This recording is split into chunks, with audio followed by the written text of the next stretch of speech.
I think we're moving towards what I have been referring to as the great unplug. And we have an entire generation of people that were raised with a tablet in their face. And now with the emergence of AI, you have this entire generation of people that has grown up their whole life with, this is my safe place, now I can trust nothing, because of the emergence of AI. Exactly. People are struggling for authenticity. And in the art galleries, a lot of the people coming in to buy art prints are between 14 and 21. And they're coming in and they're hitting these print bins and they're flipping through them like mad. They're going crazy. Like, oh, dude, look at this one. And they're like collecting them. But if you think about it, kids today, all their music is in the cloud. All their books are in the cloud. All their movies are in the cloud. They own nothing. So the idea of having something that somebody made with their hands that's real, authentic, and raw is like worth more than anything to them. And, they'll pay what it costs.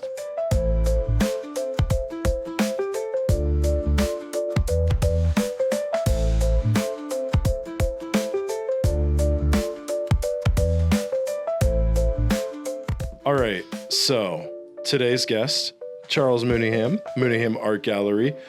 We spoke about you with Chantel from Jacoby. We're talking about an arts district downtown. Yeah, that's what we're trying to, slowly evolve. There's another gallery that's going to be opening up.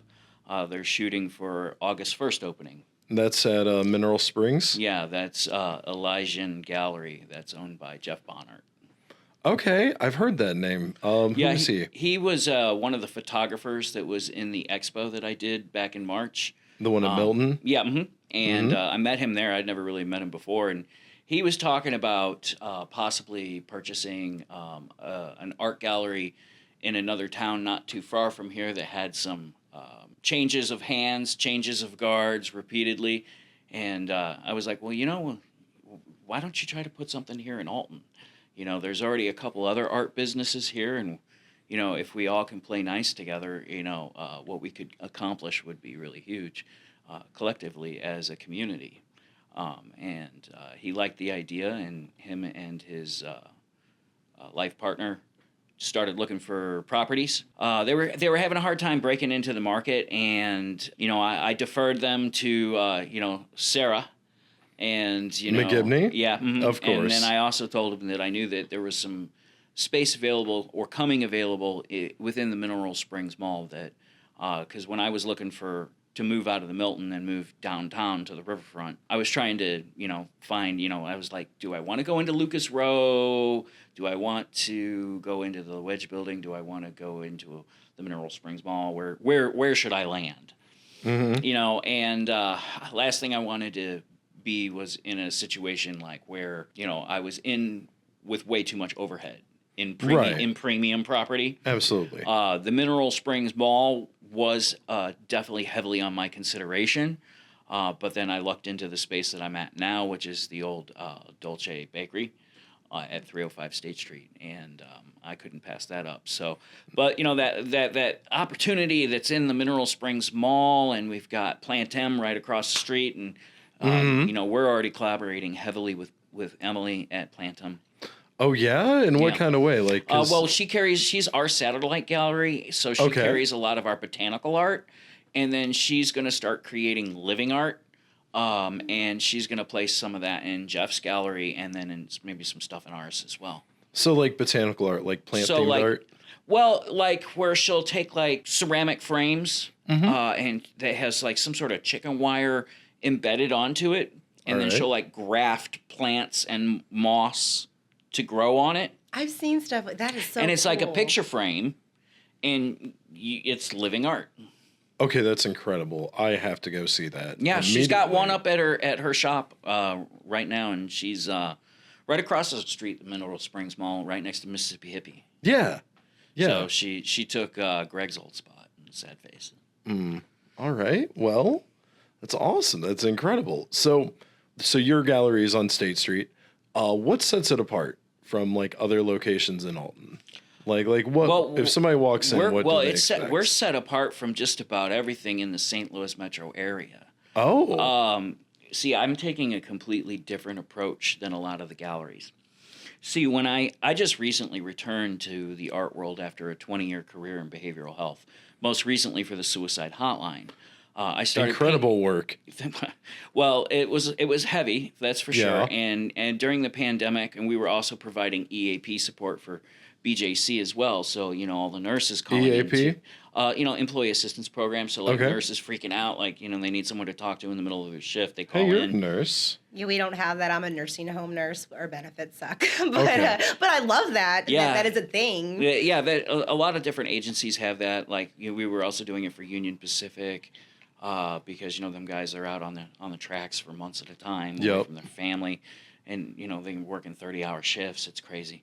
And then also you've got to think about like, what's a really popular way to unlive yourself is Throwing yourself in front of a train. right. And every Yes. time they do that, they have to stop and inspect. Oh. So I've heard the trauma that yeah, comes there's a after lot of that. trauma. There's That trauma is- that people don't even think about. Yeah, I've seen a few of Yeah. those firsthand as a reporter. It's never a good sight. It's No, one yeah, of the worst it's- sights you can walk up to. And so, I started painting again during the pandemic to deal with the stress of the job. And 988 had just went live, and it was bonkers. It was like the call volume was so grossly underestimated. Ooh. And I started painting again to deal with the stress of like 13-hour days of I've got a gun in my mouth, so that I can get to it. Yeah, that can And corrode. it's also there was a bit of re-traumatization with the job for myself, in the sense that my mom died by suicide, my aunt died by suicide, my half brother died by suicide, and I'm an attempt survivor. So you fast forward almost 20 years, and now I'm on the phone saving lives.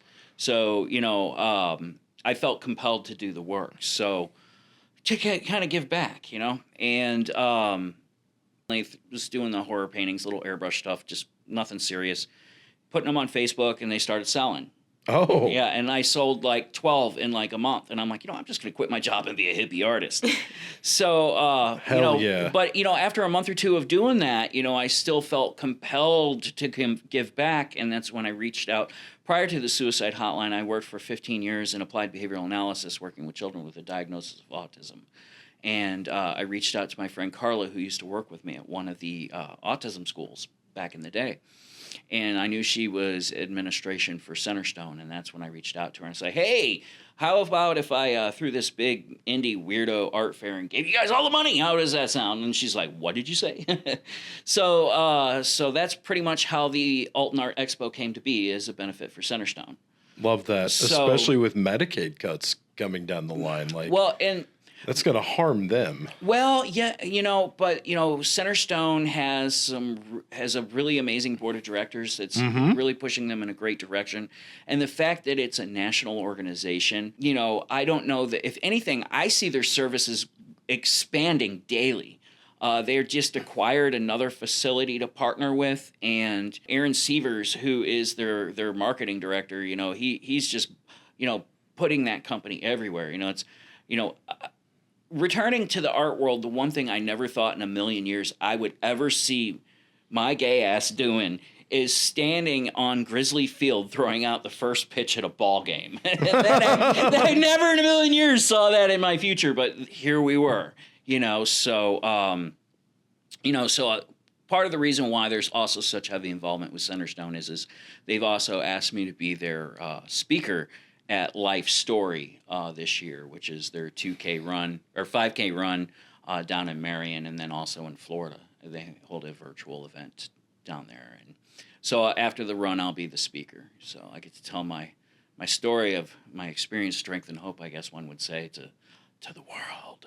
Hell yeah. I mean, Oh yeah. yeah, I mean, feel free to tell us like anything. Yes. Like we're very big fans of tangents. I mean, I can speak for myself and say I'm very acquainted with suicidal ideology as well. Oh, yeah. So like hearing what you said, I'm like, yeah, I've been there. I've been to that rock bottom a few times, and I'm glad I'm not there anymore. And I have like really good therapists. Like I have lots of good coping skills, including this.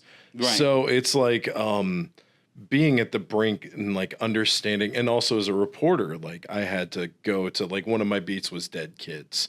So, and like I said, I've been to a few of those train incidents. So it's one of those things where I get why you wanted to leave that and start a new thing. But still, like, I love that you have this connection to the world of mental health with like giving back. And that event in Milton was huge. Yeah. I only popped by for a little bit because I hated how big the crowd was. And well, like, and it's funny because it's like I had so many people tell me that it couldn't happen.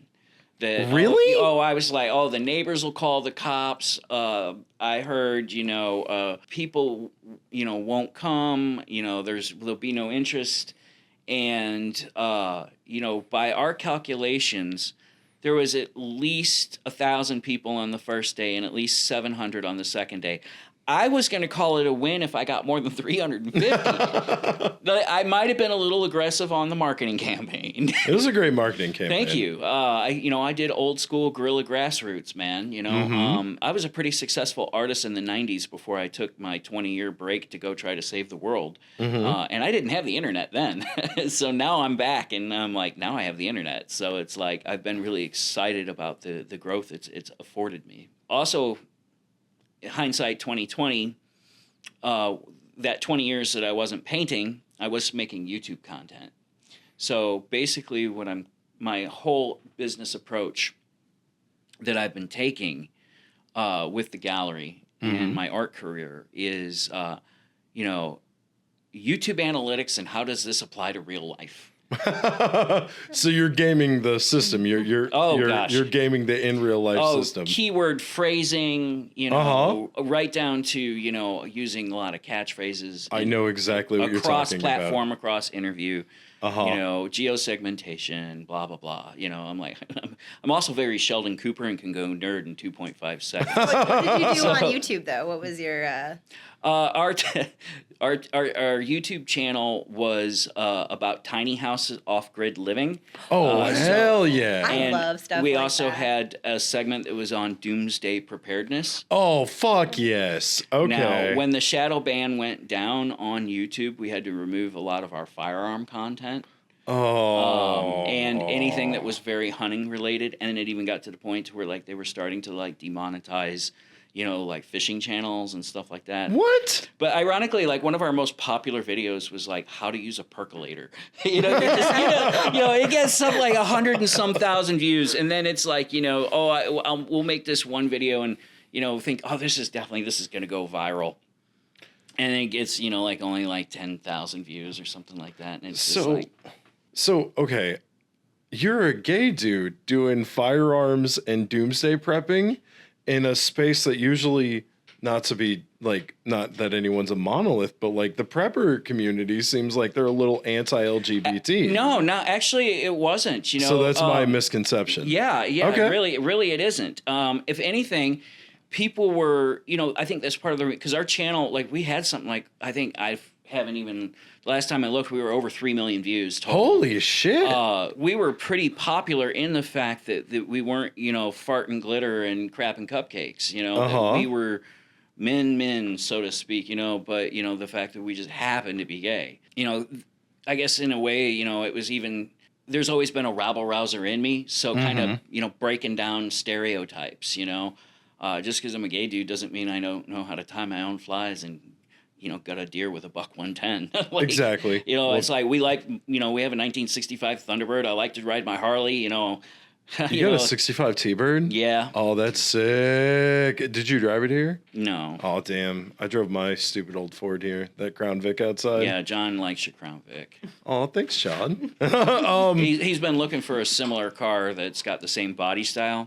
It's the Grand Marquis, though. Oh, yeah, those are good. That's a good whip. I mean, so I love that. So you're a gun guy as well. Well, I'm also a gun guy. I know how to shoot. I used to be very, very against firearms, but then when I started seeing people carrying signs that say "God hates fags," my opinion changed quickly. And then I could see why. We had a situation at the tiny house out in the Ozarks. We had our house shot up by a Nazi. Like a bona fide giant swastikas on his test. They're down there. Nazi. And he ended up doing 7 years in prison. Good. But, Missouri, they, basically held him until the ATF picked him up for being felon in possession and then just threw out all the charges.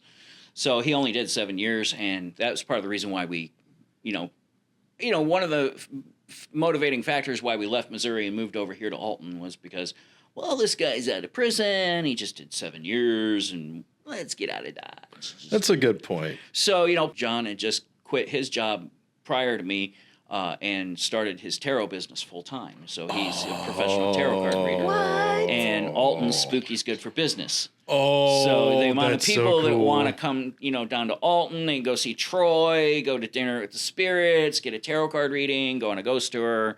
It's kind of, adding to that immersive weirdness that is Alton. God, I love that. Yeah. Oh, I love tarot. Tarot's such a fun one. I've been learning how to read. It's really hard, but I got this cool mushroom deck. Yeah, I'm going to talk to you later. Well, interestingly enough, also one of our artists in the gallery is Sandra Uri Griffin, and we carry a deck that she illustrated, which is the Curiously Carnal tarot deck, and it's a sex-positive, naughty tarot card deck. Okay, so I'm going to be down there to buy that. Definitely. We want also that. have prints of all the cards, too. Oh, they're signed yeah. by the artist. Okay. Like a tarot Kama Sutra kind of thing? Yeah, kind of. Okay, Yeah, and there's a coloring book, too. She's a dirty old lady. I love her. I bet the tower's fun. So. Oh, the hangman is the most interesting. Oh, I could see that. Did you say the hanged man or the hung man? No, Oh, I see what you did there. I did. So yeah. So is she local?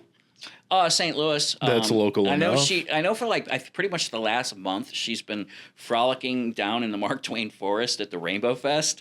I'm like, girl, don't get arrested.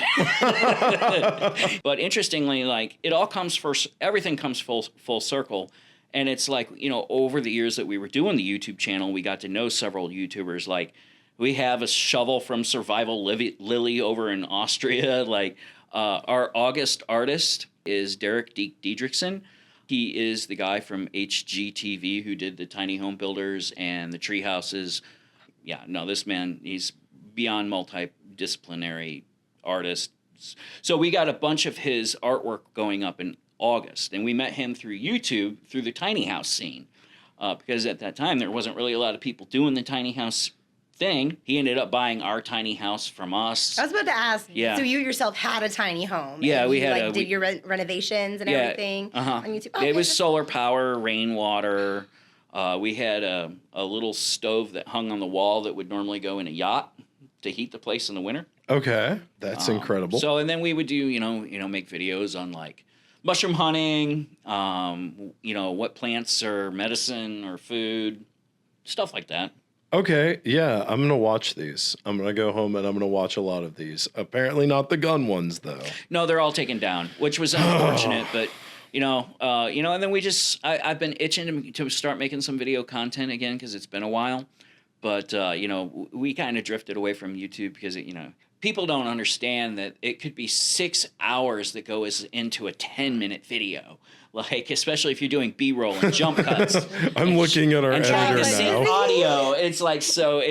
So. So now you have a physical art gallery in Alton. When did you get that? Around the same time Jacoby moved in, right? Yeah, we gave them a little bit of help getting the place together. I helped them paint some trim, and then they were going to paint the floors in there. I was like, no. That was a horrible So idea.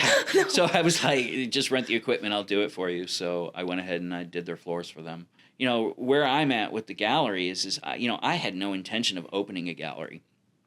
Part of the reason how this happened is returning back to the art world. Within the first couple months, I was in 7 different galleries in 2 different states. I've played this game before, so I know how to get out there. I was just floored with how predatory a lot of the galleries have become towards the artists. They want you to work 4 or 5 shifts a month for free. They want to take 30 to 50%. And sometimes you got to pay rent on top of it. And it's like, what? I'm breaking out my abacus and my slide ruler, and I'm trying to figure out, it's costing me $500 in labor and fees to make $300 in a check. This doesn't make sense. This doesn't math out. At that time, I was renting a porch across the street from Josephine's in Godfrey, literally a porch. You were renting the porch? A porch. Yeah, this guy gave it to me for stupid cheap, and I think he was just trying to impress his girlfriend that he was renting a spot to an artist, And every now and then, him or one of his family members would stop by and just stick their head in, and they're just cock their head, so you make these pictures and then people buy them? And I'm like, yeah. They're totally new to the concept of art? I guess, I don't know. But no, he was a really nice guy. And, but so anyway, and I was already painted out of space and room. So that's when I decided, I knew about the Milton and I was like, well, it's a little bit of an incubator. So it'll give me an opportunity to decide if I want to go 2 feet in. Mm-hmm. So I went ahead and opened up my shop in there at first. I really loved that velvety underground feel, and absolutely. And one of my catchphrases all the time is, keep it fucking Warhol. And, you're doing it right if you're keeping it Warhol. So, which I guess, moving out of the Milton to where I'm at now, even Andy ended up in the penthouse. So true. I keep keeping it. Right down to gallbladder issues, and I don't know. If I see anybody show up with a manifesto, I'm out. I was going to say, that did not work out well for Andy. When you going to get blickied by a radfem is the next question. Nope. So who's your Lou Reed then? Oh, that would definitely be John Scanlon. Easily, from Psychedelic Symphony. They play all of our events. They did and put all the music together for the expo for us. We're almost ready for our first break. So I want to ask you more about your experience as an artist in the 90s, as well as why Alton? Like these are the questions we're going to come with the break. Nicole, do you have any last questions before we hit the break? Not right now. There's more later. I have some. You're formulating, you're percolating them? I have percolated. All right, we're going to the fucking break. That was... you could click the bell notification, and then it'll alert you whenever we drop new videos. That's how I find out. It rings my phone and says... It does with mine, too, yeah. Yeah, Sunken Press dropped a new video. I'm like, oh, shit, better peep it. Better peep that shit. Okay, so we're back from the break. We have Mr. Charles Mooneyham here from the Mooneyham Art Gallery. We're learning a lot about you. I like this. I like being surprised. I want to know more about your work in the 90s. We were just talking about that before the break. And you said you took a 20-year break. So before doing that, where were you in the 90s and what were you up to? The 90s, they said I had a good time. I don't really remember. They think God camera phones didn't exist. Okay. I'll say that much. But, in the 90s, I was an emerging artist starting out living in Belleville at the time and, coming to terms with my sexuality. For a while there, I was living a double life. I had my life over here in Illinois, and then I had another life in Missouri. Oh. And that's the way it was. In the 90s, when you live in a cornfield, you don't want to get, Matthew Shepard, beaten to death, tied to a fence post. That was horrible. And that... Right, that was in 94. Yeah, it was a valid fear you had. Yeah, exactly. Yeah. And growing up in farmland too, and it was a completely different. And it's ironic now that now the farm towns are becoming the safe havens for the queers. What? What happened? How did that flip? So in the 90s, by the time I, graduated with my associate's degree, I was already showing with my instructor, Dale Threlkeld, and we were doing shows out of his studio in the Leather Trades building. I was starting to get involved with some art galleries in St. Louis. There was, me and Keith Buckholtz had done a show in the Central West End. My friend Mallory at the time was launching Venus Envy. Venus Envy was one of the longest running shows in St. Louis. It was ran for 10 years. It ended up being in 3 states. Okay. It would be, the openings would have 2,000 to 3,000 people at them. They were huge. And it was all for female empowerment. She ended up leaving working at Millstone Fine Arts Gallery to go run Venus Envy full time. And then I took over as the display director for Millstone Fine Arts Gallery when she left. I ran that for a little while and then parted ways with the gallery. And just kind of, that's when my life started kind of getting out of control. Like I had mentioned previously, I've had a lot of family member die by suicide. Mm-hmm. I did what any sane, normal person would do having, the childhood that I had. I did copious amounts of drugs and alcohol. Relatable. And, yeah. Same. And, Yeah, I was gonna say you are. so not alone yeah, in this room. So suffice to say, I ended up taking my last drink the day I tried to end my life. And Okay. Congratulations. Yeah. well, and that's been almost 20 years ago now. Hell So yeah. can I imagine haven't that. had a drink of alcohol since 2006. Hell yeah. That's incredible, man. So yeah. Love to hear that. Apparently, I got really wasted and called up suicide hotline, cussed them out, told them I felt like I was ordering a pizza, and hung up on them. Such a move. I think they get that a lot, though. Yeah. Well, actually, no, we didn't. I know, because I was on both sides of the phone call. Next thing I know, there was banging at the door. I had a big dog at the time. He was half Doberman, half wolf. He came over. Yeah, he was huge. He started pawing at me, and I was like laying half on the floor in my kitchen. So I used his collar to kind of pull myself up and get myself vertical, and went to the door. And next thing you know, they're asking me a few questions, and I got a nice complimentary stay at the Del Mar State Metro Hospital, completely complimentary. After 7 days, I got out, and I was like, that's when I knew I needed to make some drastic decisions, or I was going to be dead. Yeah, that's a wake-up call. And it's like spite, is a hell of a motivating factor. And the last thing I ever wanted to do was, end up like my mother, So Relatable. yeah. So with that being said, that's when I decided to, look into recovery, and then before I knew it, I took a job with special school district working with kids with a diagnosis of autism, and I ended up doing that for almost 17 years. Okay. And I always tell people, the kids did more for me than I could ever do for them. It gave me purpose. It gave me, that sense of being the voice for people that don't have a voice. Where, someone coming from someone who's, had a lot of trauma, that's one of the common markers for people that have any kind of PTSD is often feeling like they don't have a voice.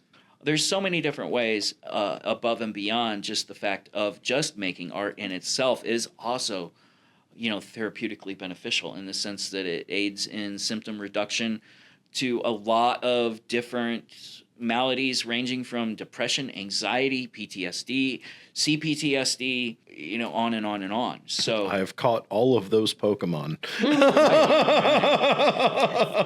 Above and beyond also it creating an opportunity from a more Freudian perspective of like talk therapy, the classic laying on the couch talking to somebody.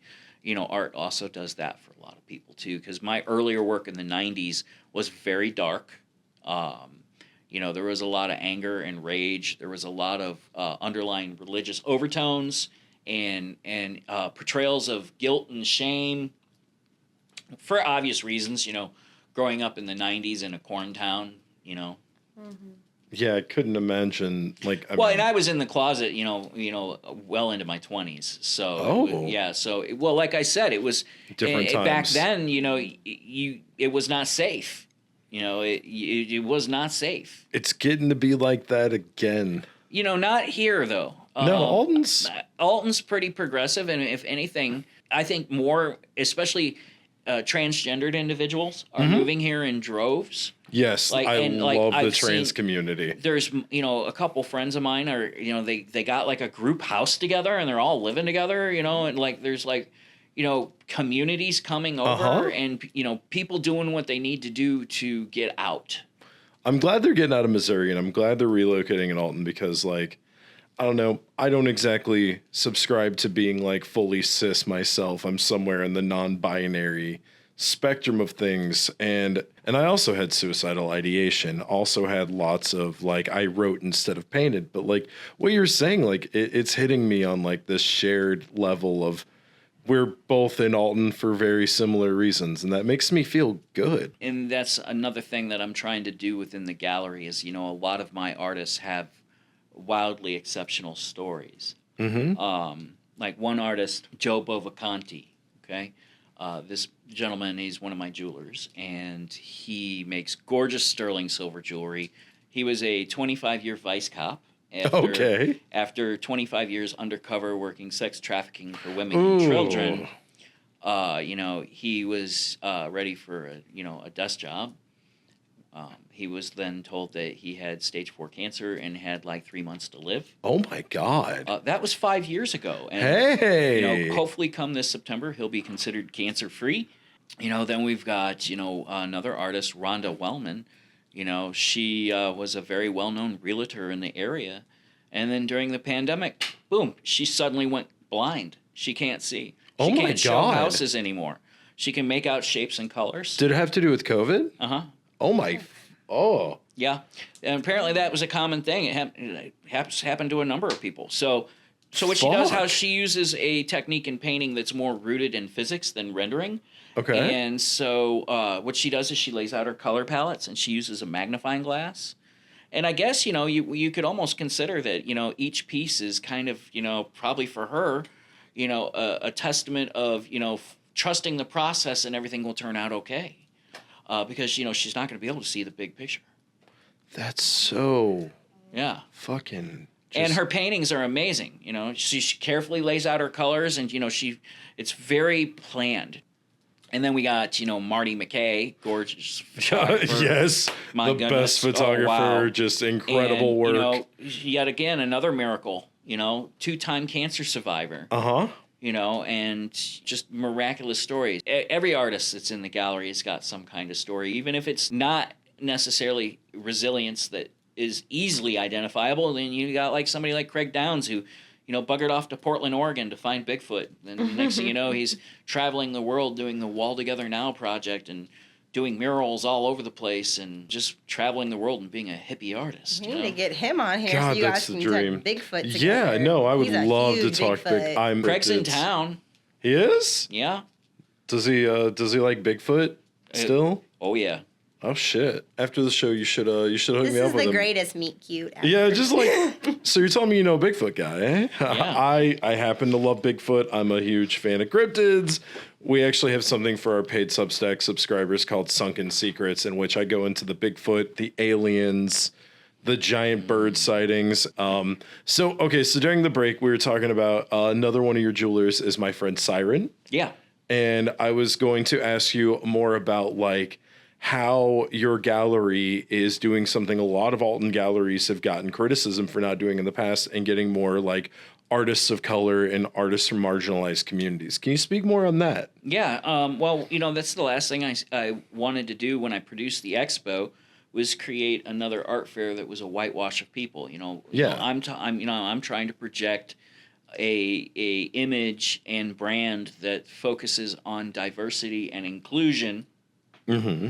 Like right down to like one of the painting series that I'm working on right now is a series of iconic Midwestern drag queens going back to the 70s. Oh my God, that's so cool. I'm going to go start with Patrina Marie from Faces on 4th Street and go all the way up to modern times. I can tell you now, one of the queens that is in the series is She'll Be Right Back. So, okay, yeah, from Bubbies and Sissies. Yeah, so yep. There'll be 6 total. Okay. And so, I always am trying to, keep that in the forethought of my mind. I'd also like to, given the indigenous area, try to work in some sort of Native American representation too. Would love that. But, trying to, connect into that, considering I'm not from the area, has been challenging sometimes. I would love to see a lot more Illinois specific like representation, like people who lived in this area before fucking Andrew Jackson. Fuck you, Andrew Jackson. Sorry. Every once in a while I have to look directly at the camera and say fuck Andrew Jackson. Nicole, you got questions yet? Because I'm just going to curse dead presidents. I do. I'm sorry. I'm just letting and you do your living thing. ones. I'm just letting you do your thing. But I do, not so much a question, just I wanted you to elaborate on something. You kind of touched on it earlier. I follow you on Facebook, and if I do recall correctly, you recently posted something about how you were passionate about artists getting paid for their work, and I just was wondering if you could say a little more about that and your views on that. Like I said, I had no intention of opening an art gallery, and primarily with where I'm at in the amount of paintings and how I produce my paintings, I have to have a studio because I have to work on 5 or 6 at a time. I paint in oil, so I'm bound to the laws of physics because it takes forever to dry. So I have a lot going on at once, and it would fill the whole house. I have to have a studio. So my main goal is as long as the studio pays for itself, it's a win for me. Right. So I put 100% of all of my print sales and everything back into the gallery. So, and I don't charge my artists rent. I don't make them work to be there. It's a flat 35%. If it sells, that's it. You show up to the parties, have a good time, then leave. Bring me more work, and then leave. So, and don't tell me what to do. And then I'll shut up and I'll pay you. So, and that's pretty much, it's that simple. Yeah, so that's, my artists get paid. When, during the expo, I went through and interviewed everybody after the show, and in a day and a half, we did over $30,000 in art sales in Alton. In a day and a half. That's incredible. And then that's absolutely bonkers. the night of Marty McKay's opening, we did 57 sales in one night. Fuck. Yeah. Now it wasn't just Marty. I got to ring a ding ding David Bailey as well. So if you're ever driving down Madison and you see this weird little white house with these giant crazy sculptures in the woods, well, there's a crazy artist guy there that lives there named David Bailey, and he also makes absolutely insanely intricate, gorgeous sterling silver jewelry, and he's our other jeweler. But so him and Marty were the main two. I always, to keep it frickin' Warhol, I always do tag team openings usually. Okay. And so, kind of the Andy Warhol Basquiat kind of tag team. And so it was Marty and David, and they were good friends, so it was fun to pair them together. So if somebody was interested in getting into your gallery, how can you explain the process of how, where would they reach out to you? Yeah, and that's one of the things that makes me also different than a lot of the other galleries is I am not a community gallery. Okay. I am a curated space. With that being said, there's a lot of things I look for. Number one being humility. There are a lot of really talented artists I've said no to because I'm like, it ain't worth all that. It's like, no. I look have you ever been in the news? Or have you been published? Do you sell prints of your work? What are your price points? Where have you shown? Who have you shown with? Blah, blah, blah, blah. I don't really care about if you went to school. So I'll look at those things, and then I look if they're on brand. It's like if their public image, if their work, if their behavior in their personal life is not on brand, they're not going to be in the gallery. And it ain't a question of politics, religion, preferences. It's just simply you're off brand. And if you were to come in this gallery and bring your following, there's going to be discord. So, I like that. that. It's just keeps the haters away. Yeah, it's just so I seek artists out, but I also will provide opportunity for an emerging artist that may, not have had a lot of opportunity, and help guide them if they're an artist with exceptional talent. And a lot of times, I try to do a thing where I call it Fast Friday Critiques. Anybody can come in, bring a couple pieces of artwork, and I'll critique your work for free.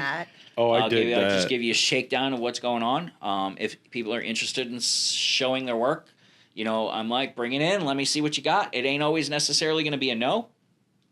Sometimes it'll be this is what you need to do to get to where I can show you. I've had artists come in that, needed help with matting and framing and finishing. And I'm like, look at how much better this looks now. Now, instead of selling this for $30, we can sell this for $80, and they're like, oh, wow, and then educating people on how to get, fine art Z clays made inexpensively so you can start offering prints and like the benefit of offering prints and like where to get your stickers made and how to get them made with a, low enough cost that you have a good ROI to make it, worth your while. Believe it or not, stickers have some of the best return on investment out of all the products that you can create. It's like ridiculous. They cost about 12 cents to make and you sell them for $3. I mean, how much are we selling our stickers for? Damn. I bought one, but I don't remember how much I paid for it. I think I paid like $8 for mine, but it was like this. Yeah, mine was smaller. I think it was like 3 or 4 for it. Okay, cool. We do have stickers for sale. We have stickers for sale. Most of our artists, like we carry postcards. I make all my artists carry signed prints, and that is to create art accessibility across socioeconomic basis. So people, and I make everybody charge the same price. So 8x10s are 25, 11x14s are 30. Oh, that's really affordable. Yeah, right. So, and they're signed by the artist, so you're getting the signature. Everybody has, a mind of art accessibility. Even a lot of the celebrity artists that I'm bringing in. Like Craig Downs, he's a, internationally established artist. And we've got a bunch of originals of his, acrylic on canvas. I think they start at $275. So, I mean, obtainable. The dude's famous. Like, yeah, no, that's not bad at all. So everybody, believe now. There's some stuff that's in there that's like $3,000-$4,000, but there's prints available of everything. So, and you were just talking about internationally known. I was talking to Chantel from Jacoby, and she told me that you were the person to ask if there's any local people who have a broader scale, like a bigger ripple, like more internationally or nationally known from Alton or the surrounding areas. Oh God, yeah, Jeff Vaughn. My cat's named after him, actually. Yeah, my friend was his student. Jeff Vaughn, big name. Mm-hmm. You got Michael Schneider, world class artist. Yep, he's the conservatory. We interviewed him. Yeah, and Michael was one of the first cats I met when I came to town, and he's been he's been a nice cheerleader on the side, and I went and painted live at the conservatory one night, and it was kind of like he was kind of the one that pushed me in the right direction of this is where all the weirdos are. Do you have any art at the conservatory? No, I don't know. No, I just was painting there and vending one night, just kind of doing like a happening type thing. You got Pat Daly, he was my human sexuality teacher. He's incredible. Oh God, we were down at Picture This and More, and I just bought this giant Alton print. I want to say is it the guy from Moondrops? I remember the Alton print. I don't remember who did it. I do remember seeing it and going, damn, I want one of those. Those are sick. It had to come with me. And we had Art Tawada. Yeah. I do have one of his paintings I actually got from Mike Snyder in our house. It's one of his Impressionists from cool. 71. It looks like a bridge. It's beautiful. Groovy. Love Art Tawada's work. Yeah, I mean, Alton's such an interesting town that there's probably over 20 famous artists living in Alton. It's so bizarre. It really is, and it's like every time I turn around, somebody's like, "Oh, apparently the guy who did the black and white photo of Obama that was used for the poster lives up by Jeff and Marty." So, not even surprised. So it's like there's a lot of well-known photographers here. It's a beautiful place. I mean, right down to like the history of the Milton. When you had the Intaglio glass factory. Yep. I mean, Alton it's a village of the strange ones. I think it always has been. The more I look at it, the more I'm like, That's what drew me here. I was like, oh, my people. Like, yeah.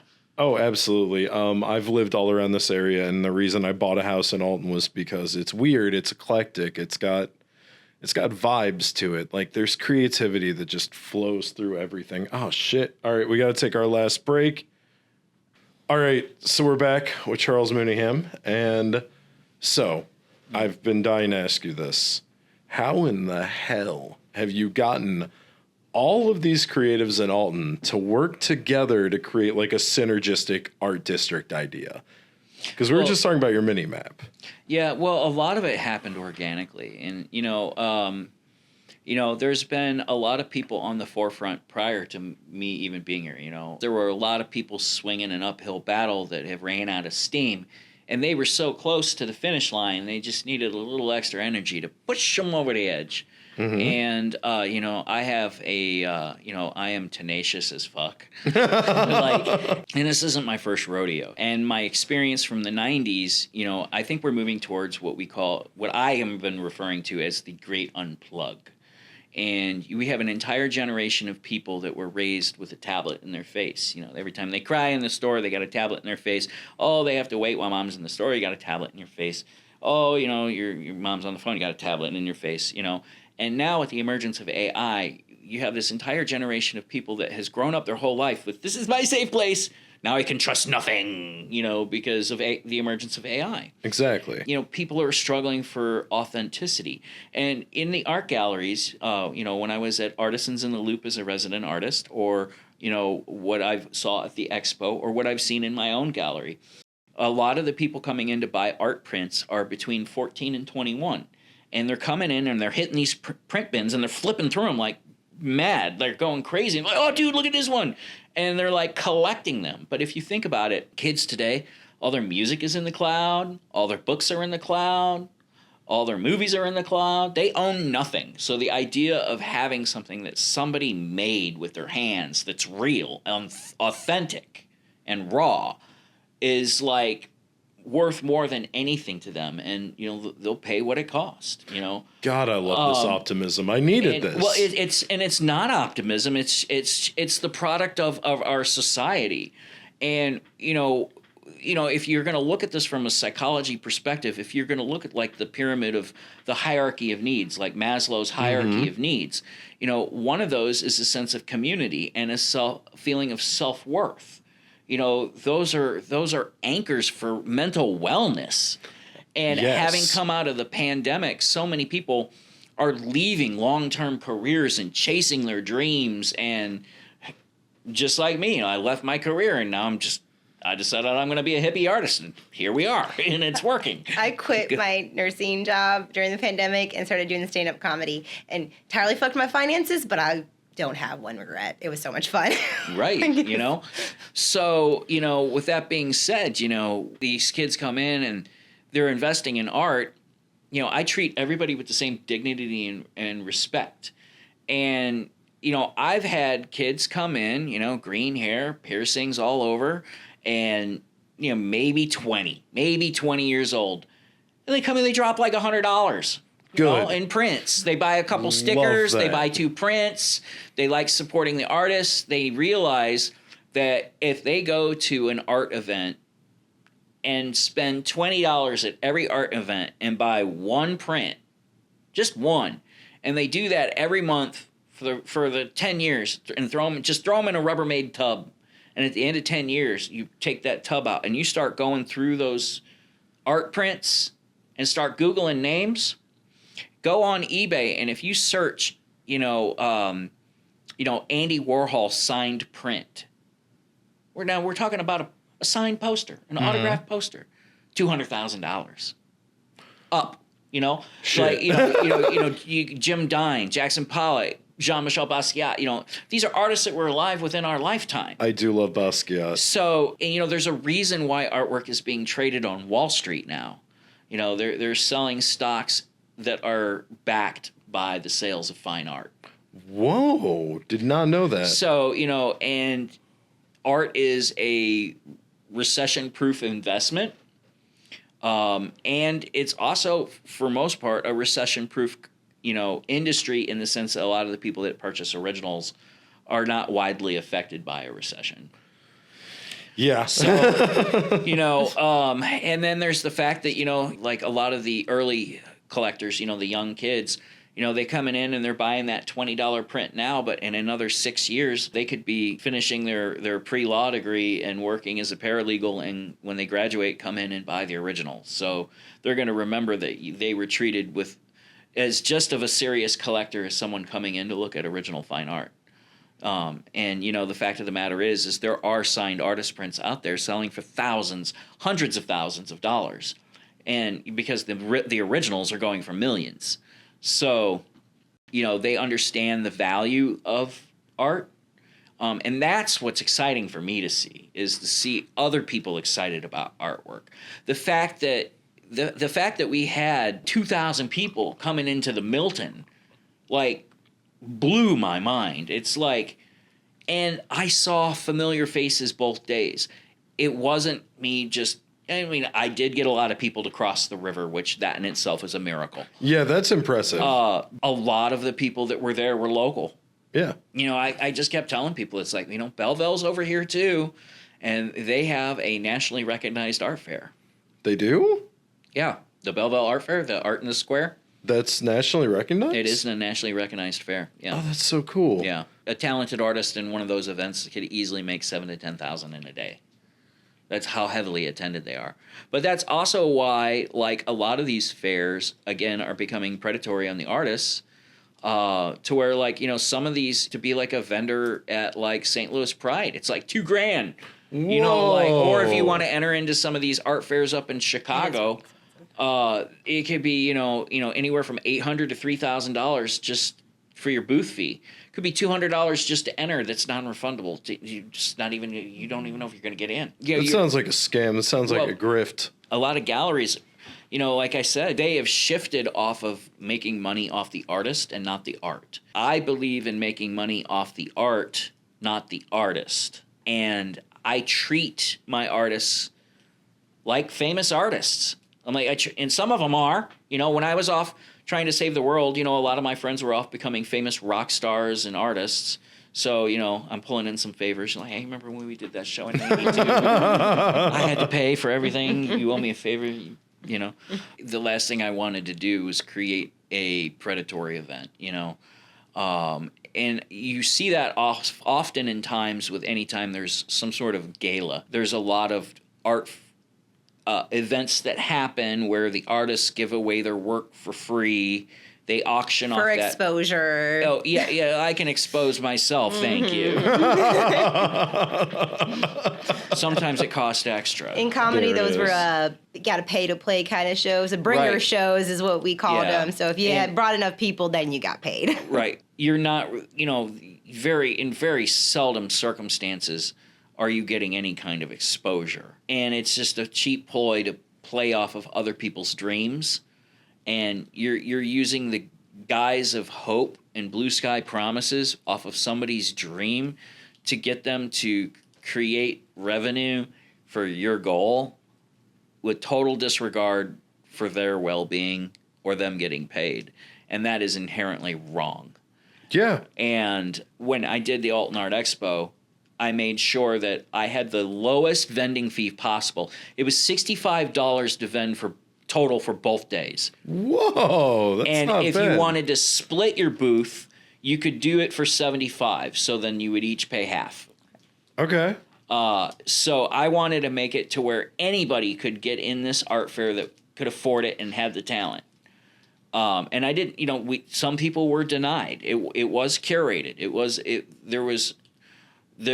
Every person was chosen to be there. There were people that didn't get in. With that being said, it was also a benefit and an event for Centerstone.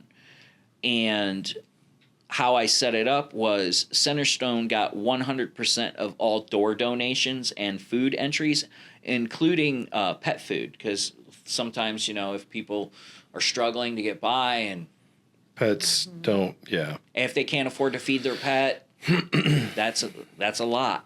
It you know? is. The thought that in the middle of my crisis I might have to give up my support animal, you know, or yet further, you know, guilt is a good emotion.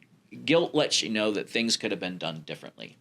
Shame, on the other hand, shame is the one that makes you, you know, want to throw back to the bottom of the bottle or check out 86, stage left. I learned from DBT that shame was actually the original reason why we had shame is so we wouldn't get rejected. It gave us, it was to hide. So back like in like cave times, you know, to have that. But over time, it's become like a maladaptive thing that we deal with. Because like, yeah, shame can be a motivator, but like living in it and it can also be the dream killer. Really can. Have you read any Devin Price? I know we have Laziness Does Not Exist up there, but yeah, Devin Price is a great author, writes a lot about shame and overcoming it. My wife loves the books.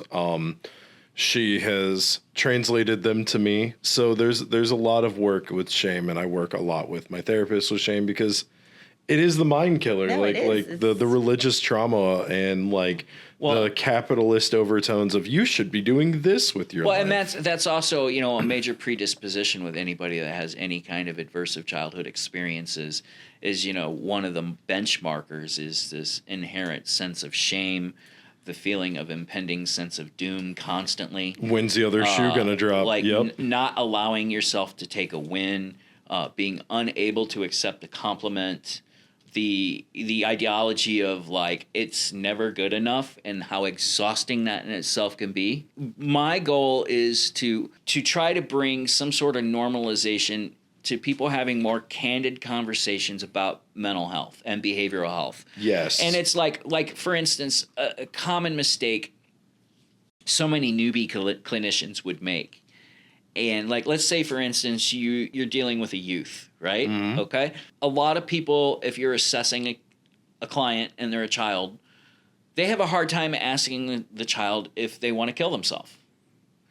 And a lot of times people will phrase questions along the lines of, do you want to hurt yourself? Well, 9 times out of 10, when people kill themselves, in their mind, they're escaping the pain. Yeah. So they're not hurting themselves. Yeah. They're providing relief. You're asking the wrong question. So, normalize. Are you thinking about killing yourself? Do you wish you were dead? And then also understanding low-level ideations that might sound differently. I frequently would feel like it'd be great if I just go to sleep and not wake up tomorrow. God, things would be a lot easier. That is suicidal ideation. Yes. Yep. You're wishing. Yeah, but it leads to risk-taking behaviors because you don't care if you live or die. Exactly. That's your apathetic kind of like, I'm just gonna go and have reckless sex or ruin my night with a night of blow, that's how still fast a can form this of, car go? Yeah, Alcohol, that's not going to impair my driving. Or in some instances, it's medical neglect. I'm not going to go to the doctor. I'm not going to get this checked out. I've seen it all. And, if it was destigmatized, there would be a lot more opportunity for people to be open and, kind of alleviate some of the shame that is put out there by society surrounding, behavioral and mental health. That is one of the goals of the show. Like, we're both so open about our mental health experiences. Like, we've each had suicidal ideation, adverse childhood I've been experiences. in the hospital probably 20 times my entire life. I'm borderline girly, diagnosed since I was 18, and holy shit, people need to learn more about it, what it is, how brain, and in general mental health, but also a lot of disorders like schizophrenia. My brother's schizophrenic, and there's a lot of extremes in film and the media of disorders that are a little more complicated and intense, and I really am passionate about bringing light to that fact that, yeah, it's complicated. It starts in childhood usually, and it's fucked up, and it's not always pretty and cutesy like they show on TV. Oh, it never usually is. No. And but a lot of it also is especially a lot of rural counties and all over the country, and a lot of times the people that have frequent behavioral struggles or crises that can end up in self-harm or potential harm to others. It's usually there's some comorbidity with, substance use. Yep. And, it's like, Bob's off trying to kill himself again. Let's, send a squad car out. Well, yeah, maybe after lunch. It's like going to somebody in complete crisis and handing him a shovel and say, dig your way out of it, No, it's the bootstraps. You got to pull yourself up by those. Yes. Then use the shovel. You got to get the magical bootstrap. Rich uncle bootstraps. God, I really can't wait until I have a rich uncle die. I don't have one, but that's my retirement plan. Anyway, getting back on the art talk, though. Yes, on the arts. Yeah. So what is the future of your gallery? Yeah, I was about to like? ask about future events and Well, I had to future move my expansion. business 3 times in the first year, so hopefully I don't have to move my business again. Where was it before Milton? It was in the porch in Godfrey. The porch in Godfrey. Yeah, My the bad. porch. So hopefully I'll stay where I'm at for a minute, and then ideally, eventually, I'm toying around with the idea of opening a museum that will be one side a museum and one side a gallery. And the museum would be like a low-fee entry, and it would basically be a place for paintings to go from renowned St. Louis metro artists that are no longer with us. People like Wayne St. Wayne, Michael Draga, artists like Tawada, people that were from the area that were significantly relevant artists that have now passed, to kind of keep them from being erased from our history and culture. That's probably more closer to the 10-year plan. My next 1.5 year plan is I plan on trying to move the Alton Art Expo downtown turning it into a street festival. Fuck yes. I know Chantel mentioned something about the alley. You had an idea about the alley behind there. Well, I'm looking at all different kinds of options. If I can find private property, I would love to be able to go that route. I've considered, the Riverbender parking lot. I've considered, maybe Max parking lot. I don't know what's going on with that gravel lot that's behind Shake, Rattle, and Roll. It's fenced in. There's a lot of different areas, trying to figure that out. Or what about shutting down 3rd Street and State like they do for the car show? Mm-hmm. Just that little corner. And, Belleville has, a high-profile art fair. Edwardsville's got a high-profile art fair. Every city's got a high-profile art fair. They just do it to make money, and there's no cause behind it. I fully plan on keeping Centerstone as a fiduciary. Hell yes. Because above and beyond that, Centerstone is also bringing resources to our community. And one of the things that I think we need to do, and as a society here in the city of Alton, is bringing in new businesses and new homeownership and whatnot is great, but I also want to take and consider and educate people on the benefit of taking what is considered a strain on the community right now and how we could turn this into a asset, how to change people into assets to the community. And that would occur through, beautification, getting people involved with beautification projects. Yes. Because people, if they feel like they were involved, they're going to take better care thereof. As well as converting, we don't need, in my opinion, more Section 8 or government-funded housing. What we need is programs to turn people into first-time home buyers and go that route. Yet again, taking the community that's already here and turning them into an asset. And, a lot of these messages can be brought forward and talked about through the vehicle of artwork. And I can think of no better way to lift up a community than through the empowerment of art. So with that being said, there's so many projects we're trying to put together. I had mentioned previously Craig Downs and his Wall Together Now project. There's a group of us that's actively trying to figure out a place where we could do one of these murals. He does these large murals. They're paint by number. Everybody gets assigned a number and a team, and everyone from the town comes in and works on these murals for like a week. And then he comes in the last day and cleans it up, and then, you've got this big community mural that everybody in town worked on. Oh my God, we need that so bad. We need that so bad. That is so. And that breaks down barriers. That builds relationships. God damn, that sounds nice. And I'm a big fan of leading by example. Mm-hmm. A lot of people are screaming from the rooftops right now, and a lot of people are falling on deaf ears because I don't know about you, but I'm tired. You're tired.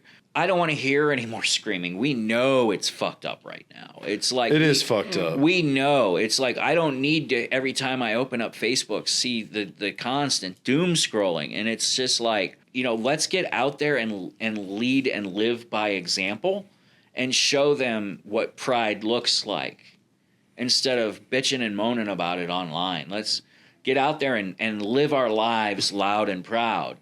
We have such similar goals. There's a time and a place, to lobby and protest and whatnot. Lord knows I love doing it. But it doesn't need to be every day. And, you got to know when to pick your battles. And you gotta prop up the people doing the good work as much as you punch the people doing the bad shit in the face. And, and like I said, there was a lot of people before me that have been swinging an uphill battle that maybe have, been puttering out a little bit of steam, I know, Michael's been, he's been trying to do the Cooley verse for how long now? I know some people were like, oh, let's do First Fridays. And I'm like, my thinking was like, well, Michael's already got last Saturdays. Why don't we just do that? It's already an established event. I'm going to be open on Saturday anyway. It's like, so, working with each other, and that's why I created the Alton Art mini map route. It's got all nine locations because within 1 mile there's 9 art-related businesses right in a row, and with a bunch of wonderful boutiques in between that also carry artwork. Yeah, like Bluff City Bazaar. Well, Bluff City Bazaar is considered an artist collective, so they are listed on the mini map. Pardon me. To where, more like Honeybee Vintage, like Natalie Wellborn's got stuff in every shop from here to... She's got stuff right there. Yeah. I love Wellborn paper cuts. Oh, yeah, definitely. And, I have her McPike Mansion in my house. Ooh, that's a good one. Yeah, I had to have... the original is still available for purchase in the gallery until it ends up at my house. And nice. I'm like, I just got to stop buying artwork. Yeah, she she traded me that for writing her bio. Oh, nice. Yeah, so Natalie's one of the first artists that came aboard. Oh, cool. So her work's there too. Yeah, she's one of our she's one of our local artists. So local artists to the area would be David Bailey, who is from here in Alton. Mm-hmm. Then I've got Marty McKay. Siren. And then Jeff Vaughn is going to show in the spring. Cool. With Jamie Gregosian from Breeze. Okay. And then right now I've got an artist named Jill Hack who just moved to the area from Wisconsin, and she travels the country doing plein air events.